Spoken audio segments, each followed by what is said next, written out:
Thank you so much. ಎಲ್ಲರಿಗೂ ನಮಸ್ಕಾರ. S, ಎಂಡಲ್ಲಿದ್ದೇವೆ. Cinema ತುಂಬ ಚೆನ್ನಾಗಿ ಸ್ಟಾರ್ಟ್ ಆಯಿತು ಅಂದ್ಕೊಂಡಂಗೆ ಸಿನಿಮಾ ಕೂಡ ಚೆನ್ನಾಗಿ ಮಾಡಿದ್ವಿ. ಸಿನಿಮಾ ಬಗ್ಗೆ, ಟೆಕ್ನಿಷಿಯನ್ಸ್ ಬಗ್ಗೆ ಎಲ್ಲರೂ ಮಾತಾಡಿದ್ದಾರೆ. ಫಸ್ಟ್ ನಾನು ಸಿನಿಮಾ ಹಿಂದೆ ಏನೇನಾಯಿತು ಅಂತ ಹೇಳೋಕ್ಕೆ ಇಷ್ಟಪಡ್ತೀನಿ. ಫಸ್ಟು ನಮ್ಮ ಪ್ರೊಡಕ್ಷನ್ ಹೌಸ್ ನರ್ಸಿ ಸರ್, ನಾನು ಬೇರೆ ಪಿಕ್ಚರ್ ಮಾಡ್ತಿರ್ಬೇಕಾದ್ರೆ ಬಂದು ನನಗೆ ಸ್ಟೋರಿ ಹೇಳಿ ಈ ಸಿನಿಮಾನ, ಅವ್ರದ್ದು ಬಾಂಡ್ ರವಿ ಸಿನಿಮಾ ರಿಲೀಸ್ ಇತ್ತು, ಆ ಟೈಮಲ್ಲಿ ನನಗೆ ಕಥೆ ಹೇಳಿದ್ರು. ಬಾಂಡ್ ರವಿ ಸಿನಿಮಾ ಅಂದ್ಕೊಂಡಂಗೆ ಆಗಲಿಲ್ಲ, ಅದೆಲ್ಲರಿಗೂ ಗೊತ್ತು. ಮಳೆ ಬಂತು, ಸೊ ತುಂಬ ಕಷ್ಟ ಆಯಿತು. ಅಷ್ಟರೊಳಗೆ ನಾವು ಒಂದು ಶೆಡ್ಯೂಲ್ ಕೂಡ ಶೂಟ್ ಮಾಡಿದ್ವಿ. ಅವಾಗ ಏನಾಯಿತು ಅಂದರೆ ಈ ಸಿನಿಮಾನ ಟೇಕ್ ಆಫ್ ಮಾಡೋದಾ ಬೇಡವಾ ಅನ್ನೋ ಪರಿಸ್ಥಿತಿಗೆ ಬಂದಿತ್ತು ಅವತ್ತು ಚಿತ್ರತಂಡ. ಈ ವಿಷಯ ಯಾರಿಗೂ ಗೊತ್ತಿಲ್ಲ, ಗೊತ್ತಿರೋದಿಲ್ಲ ನಾನು ಹೇಳೋಣ ಅಂತ. ಒಂದಿನ ನರ್ಸಿ ಸರ್ ಕಾಲ್ ಮಾಡ್ತಾರೆ, ಸಿನಿಮಾನ ಬಿಟ್ಬಿಡೋಣ ಸರ್, ಇಲ್ಲೇ ಬನ್ನಿ ಒಂದು ಫೈನಲ್ ಮೀಟಿಂಗ್ ಮಾಡೋಣ ಅಂತ. ನಾನು ಹೋಗ್ತೀನಿ ನಮ್ಮ ಸದಾಶಿವನಗರಲ್ಲಿ ಕೂತ್ಕೊಂಡು ಇಡೀ ಸಿನಿಮಾ ಬಗ್ಗೆ. ಬಟ್ ಒಂದು ಸಿನಿಮಾ ಸೋತ್ರೆ ಯಾವ ಥರ ಕಷ್ಟ ಅನ್ನೋದು ನನಗೆ ತುಂಬ ಚೆನ್ನಾಗಿ ಗೊತ್ತು. ಅವತ್ತು ಯಾರೂ ಜೊತೆಗೆ ನಿಲ್ಲಲ್ಲ, ಪ್ರೊಡ್ಯೂಸರ್ಸ್ ಜೊತೆ ಯಾರೂ ನಿಲ್ಲಲ್ಲ ಅವತ್ತು. ಅಂಥ ಸಿಚುವೇಶನಲ್ಲಿ ಆಯಿತು ಬಿಟ್ಬಿಡೋಣ, ಏನು ಮಾಡೋಕ್ಕಾಗಲ್ಲ, ಬಿಟ್ಬಿಡೋಣ ಸಿನಿಮಾನ ಅಂದ್ಕೊಂಡು ಮಾತಾಡಿ, ನಾನು ನರ್ಸಿ ಸರು ಕಾಶಿ ಸರು ಎಲ್ಲ ಊಟ ಮುಗಿಸಿ ಓಡೋಣ ಅನ್ನೋ ಟೈಮಲ್ಲಿ ನಮಗೊಂದು ಮೇಜರ್ ಆಕ್ಸಿಡೆಂಟ್ ಆಗುತ್ತೆ ಸದಾಶಿವನಗರಲ್ಲಿ. ಇದು ಯಾರಿಗೂ ಗೊತ್ತಿಲ್ಲ. ಸದಾಶಿವನಗರ ಸ್ಟೇಷನಲ್ಲಿ ಕಂಪ್ಲೇಂಟ್ ಕೂಡ ಆಗುತ್ತೆ. MS ರಾಮಯ್ಯ ಹಾಸ್ಪಿಟಲಲ್ಲಿ ಹೋಗಿ ಟ್ರೀಟ್ಮೆಂಟ್ ಮಾಡಿಸ್ಕೊತೀವಿ. ಸೊ ಇಷ್ಟೆಲ್ಲ ಹರ್ಡಲ್ಸ್ಗಳಿದ್ದು ಈ ಸಿನಿಮಾ ಇಷ್ಟು ಚೆನ್ನಾಗಿ ಬಂದಿದೆ. ಇದು ಯಾರಿಗೂ ಗೊತ್ತಾಗದಾಗೆ ತುಂಬ ಚೆನ್ನಾಗಿ ಖರ್ಚು ಮಾಡಿ ಸಿನಿಮಾ 1:3, ನನಗೆ ಗೊತ್ತಿದ್ದಂಗೆ ಅವ್ರು ಫಸ್ಟ್ ಹೇಳಿದ ಬಜೆಟೇ ಬೇರೆ, ಸಿನಿಮಾದಲ್ಲಿ ಇವತ್ತಾಗಿರೋ ಬಜೆಟೇ ಬೇರೆ. ಅಷ್ಟು ಖರ್ಚು ಮಾಡಿ ಇಷ್ಟು ಚೆನ್ನಾಗಿ ಸಿನಿಮಾ ಮಾಡಿದ್ದಾರೆ ಅಂದರೆ ಅವರ ಪ್ಯಾಷನ್. ಸೊ ಎಲ್ಲರೂ ದಯವಿಟ್ಟು ನರ್ಸಿ ಸರ್ಗೊಂದು ದೊಡ್ಡ ಚಪ್ಪಾಳೆ. ಸೊ ಇದಾದ ಮೇಲೆ ನರ್ಸಿ ಸರ್ದು ಒಂದು ಕನ್ಸನ್ ಅಂದರೆ ಸುನಿ, ಸುಮಾರು ವರ್ಷದಿಂದ ಸುನಿ ಅವ್ರ ಜೊತೆ ಕೆಲಸ ಮಾಡಿ ಸಿನಿಮಾ ಮಾಡಲೇಬೇಕು.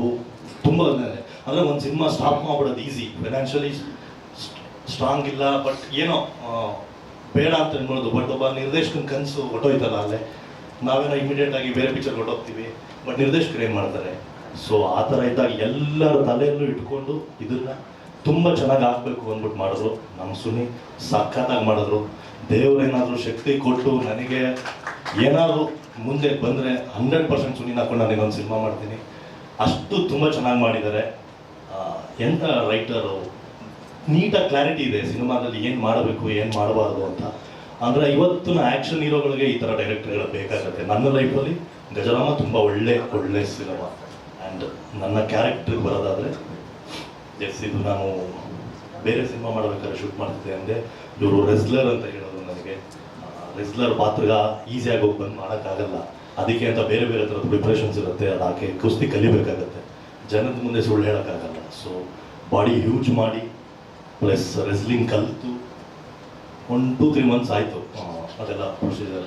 ಬಟ್ ಅಂದರೆ ಜಿಮ್ ಬಾಡಿ ಥರ ಮಾಡೋಕ್ಕಾಗಲ್ಲ, ಆ ರೆಸ್ಲರ್ಸ್ ಬೇರೆ ಥರ ಇರ್ತಾರೆ. ಅಂದರೆ ಮನು ಸರ್ ಹೇಳಿದಾಗೆ ರೆಸ್ಲರ್ಸ್ಗಳು ತುಂಬ ಬಡವ್ರ ಮಕ್ಕಳೇ ರೆಸ್ಲರ್ಸ್ ಆಗಿರ್ತಾರೆ. ಯಾರು ತುಂಬ ಸೆಟಲ್ಡ್ ಫ್ಯಾಮಿಲಿ ನಾನು ರೆಸ್ಲರ್ ಆಗ್ತೀನಿ, ಕುಸ್ತಿಪಟ್ಟು ಆಗ್ತೀನಿ ಅಂತ ಹೋಗೋದಿಲ್ಲ. ಸೊ ನಾವು ಅವ್ರ ಕಷ್ಟನ ನೋಡಿದ್ದೀವಿ. ಶ್ರೀರಂಗಪಟ್ಟಣ, ನಂಜನಗೂಡು, ಮಂಡ್ಯ, ಅಲ್ಲಿಂದ ಒಂದಷ್ಟು ಜನ ರೆಸ್ಲರ್ಸ್ ಬಂದಿದ್ರು. ಅವ್ರು ಸ್ಪೋರ್ಟ್ಸ್ಗೋಸ್ಕರ ತುಂಬ ಡೆಡಿಕೇಟ್ ಮಾಡ್ತಾರೆ. ಫಿನಾನ್ಷಿಯಲಿ ಅವ್ರ ಜೋಬಲ್ಲಿ 10 ರೂಪಾಯಿ ಇರೋದಿಲ್ಲ. ಎಂಥ ಕಷ್ಟದ ಜೀವನ ಅವ್ರದ್ದು ಅಂತ ನಾವು ನೋಡಿದ್ವಿ. ಇಡೀ ಸಿನಿಮಾ ತಂಡ ಏನಾದರೂ ನಮ್ಗೆ ಚೆನ್ನಾಗಾದರೆ 100% ಅವ್ರಿಗೆ ಹೋಗಿ ಹೆಲ್ಪ್ ಮಾಡಬೇಕು ಅಂತೀನಿ. ಪರ್ಸ್ನಲಾಗಿ ನಾನು ಕೂಡ ನಾಡಿದ್ರಲ್ಲಿ ವಿಸಿಟ್ ಮಾಡ್ತಾ ಇದ್ವಿ. ಅಂದರೆ ಇದು ಪ್ರಮೋಷನ್ಸ್ಗಲ್ಲ, ಇದು ಪ್ರಮೋಷನ್ ಅಲ್ಲವೇ ಅಲ್ಲ, ಬಟ್ ಕಷ್ಟ ನೋಡಿದ್ದೀವಲ್ಲ ನಾವು ಅವ್ರದ್ದು. ಅದಕ್ಕೋಸ್ಕರ ನಾವು ಹೋಗಿ ಎಲ್ಲ ರೆಸ್ಲರ್ಸ್ಗಳನ್ನ ಮೀಟ್ ಮಾಡಿ, ಇಡೀ ಚಿತ್ರತಂಡದ ಪರವಾಗಿ ನಾನು ಎಲ್ಲರನ್ನೂ ಮೀಟ್ ಮಾಡಿ ನಮ್ಮ ಕೈಯಲ್ಲಾದ ಸಹಾಯ ಮಾಡಿ ಬರಬೇಕು ಅಂತ ಒಂದು ಪ್ಲ್ಯಾನ್ ಇದೆ. ಮನು ಸರ್ ಬಗ್ಗೆ ಹೇಳಲೇಬೇಕು. ನನ್ನ 2 ಸಿನಿಮಾ ಮ್ಯೂಸಿಕ್ ಡೈರೆಕ್ಟರು. ನಾನು ತುಂಬ ಲಕ್ಕಿ ಅನಿಸುತ್ತೆ, ಯಾಕಂದರೆ ಫಸ್ಟ್ ಪಿಕ್ಚರ್ಗೆ ನನಗೆ ನಾದಬ್ರಹ್ಮ ಹಂಸಲೇಖ ಅವ್ರು ಮ್ಯೂಸಿಕ್ ಮಾಡ್ತಾರೆ, 2ನೇ ಪಿಕ್ಚರ್ಗೆ ಈ ಥರ ಲೆಜೆಂಡ್ಸ್ಗಳು ಮ್ಯೂಸಿಕ್ ಮಾಡ್ತಿದ್ದಾರೆ. ಸಖತ್ ಖುಷಿ ಆಗುತ್ತೆ. ಅಂದರೆ ಇಡೀ ಸಿನಿಮಾದ ಮೇಯ್ನ್ ಪ್ಲಸ್ ಪಾಯಿಂಟ್, ನಾವೇನೇ ಆ್ಯಕ್ಷನ್ ಮಾಡಿರ್ಬೋದು, ನಾವೇನೇ ಆ್ಯಕ್ಟಿಂಗ್ ಮಾಡ್ಬೋದು, ಅದು ಮ್ಯೂಸಿಕಲ್ಲಿ ಎಲಿವೇಟ್ ಆಗೋದು. ಹೀರೋ ಎಲಿವೇಷನ್ಸ್ಗಳು ಎಲಿವೇಟ್ ಆಗೋದೇ ಮ್ಯೂಸಿಕಲ್ಲಿ. ತುಂಬ ಚೆನ್ನಾಗಿ ಮಾಡಿದ್ದಾರೆ. ಟ್ರೈಲರ್ ಬ್ಯೂಟಿಫುಲ್ ಆಗಿದೆ. ಸೊ ನಿಮ್ಮೆಲ್ಲರಿಗೂ ಟ್ರೈಲರ್ ಇಷ್ಟ ಆಗಿದೆ ಅಂತ ಅನ್ಕೊತೀನಿ. ಹೇಳಬೇಕು ಏನೋ ಉಪದೇಶ ಮಾಡೋ ಥರ ಆಗೋಯ್ತು ನನಗೆ ಸಡನ್ನಾಗಿ. ಆ್ಯಂಡ್ ನಮ್ಮ ಸಂತು ಬಗ್ಗೆ ಮರ್ತ್ಬಿಟ್ಟಿದ್ದೆ, ನೆನಪಿಸಿದ್ರು. ಸಂತು ಒಂದು ಪ್ರೆಸ್ ಮೀಟಲ್ಲಿ ಹೇಳ್ತಾರೆ ಕಾಮಿಡಿ ಆ್ಯಕ್ಟರ್ಸ್ಗಳದ್ದು ಪೋಸ್ಟರ್ಸ್ ಹಾಕಲ್ಲ ಕಟೌಟ್ ಹಾಕಲ್ಲ ಅಂತ ಯಾವುದೋ ಒಂದು ಇಂಟರ್ವ್ಯೂ ನೋಡಿದ್ದೆ. ನಾನು ಒಬ್ಬ ಕಾಮಿಡಿ ಆರ್ಟಿಸ್ಟ್ ಮಗ ಆಗಿ ನಾನು ಹೇಳ್ತೀನಿ 100% ಮೇನ್ ಥಿಯೇಟ್ರಲ್ಲಿ ನಿಮ್ಮ ಕಟೌಟ್ ಹಾಕಿಸ್ತೀನಿ ಬ್ರದರ್, ಹಾಕ್ಸ್ಬಿಡಿ ಬ್ರದರ್. ಯಾಕಂದ್ರೆ ನನಗೆ ಗೊತ್ತಲ್ಲ, ನನ್ನ ಕಷ್ಟ ನಿಮ್ಮ ಮಕ್ಳಿಗೆ ಹಾಕ್ಬಾರ್ದು. ನಮ್ಮ ತಂದೆ ಕಟೌಟ್ ಗಾಂಧಿನಗರ ಬಿದ್ದಿತ್ತು ಅಲ್ಲಿ ನಿಮ್ಮ ಮಕ್ಕಳು.